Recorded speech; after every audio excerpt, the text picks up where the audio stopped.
Pepsi கம்பெனிக்கும் Gelusil கம்பெனிக்கும் அப்படி என்ன பிரச்சனை அப்படின்னு நம்ம தெரிஞ்சுக்கலாம்.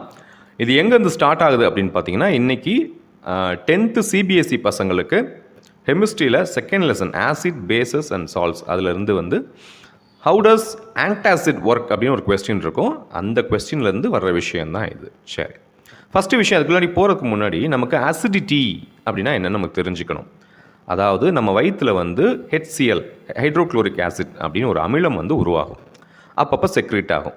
இதுதான் நமக்கு பசி உணர்வை தோன்றுறது. நமக்கு பசி எடுக்குது அப்படின்னா இந்த அமிலம் வந்து சுரக்குது அப்படின்னு அர்த்தம். ஸோ இதை சரி பண்ணுறதுக்கு என்ன பண்ணுவோம் அப்படின்னா, இந்த சாப்பாடை சாப்பிட்டோம்னா சரியாக போயிடும் இல்லைங்களா. ஸோ சாப்பாடை சாப்பிட்டோம்னா அந்த பசி அடங்கிரும். ஸோ இந்த பிரச்சனை இதுதான் வந்து டைஜஷன். ஸோ இந்த அமிலம் வந்து அந்த செரிமானத்துக்கு அது தன்னோட வேலையை செய்யுது.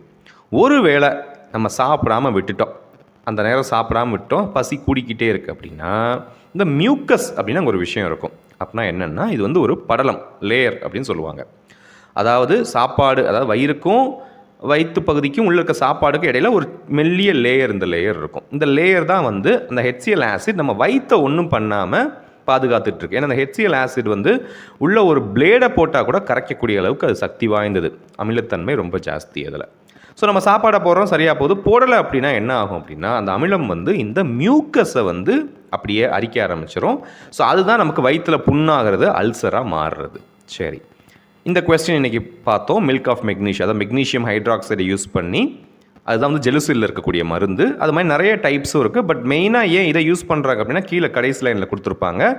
மற்றதை விட இந்த மில்க் ஆஃப் மெக்னீஷியா வந்து 2 மடங்கு HCl வந்து நியூட்ரலைஸ் பண்ணும் அப்படிங்கிற மாதிரி கொடுத்துருப்பாங்க. இது இன்டெப்த்தாக பசங்க கொஸ்டினில் படிச்சுக்கலாம். சரி, பாருங்கள், எக்ஸாம்பிள் அப்படியே காட்டுறேன். நம்ம இங்கே என்ன பார்த்தோம், மெக்னீஷியம் ஹைட்ராக்சைடு MgOH இல்லைங்களா. அது அப்படியே ஜெலுசில் இருக்குது பாருங்களேன், மெக்னீஷியம் ஹைட்ராக்சைடு.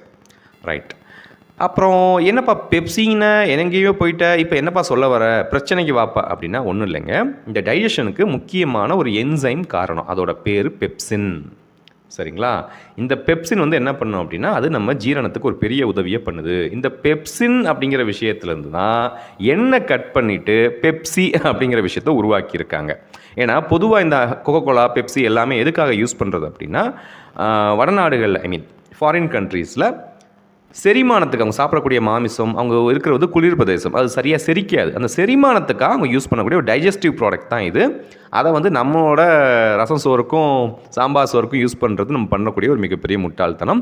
ஈவன் இந்த பெப்சினை வந்து ஒரு என்சைமை வந்து நிறைய டயட்ரி சப்ளிமெண்ட்டாகவும் யூஸ் பண்ணுறாங்க.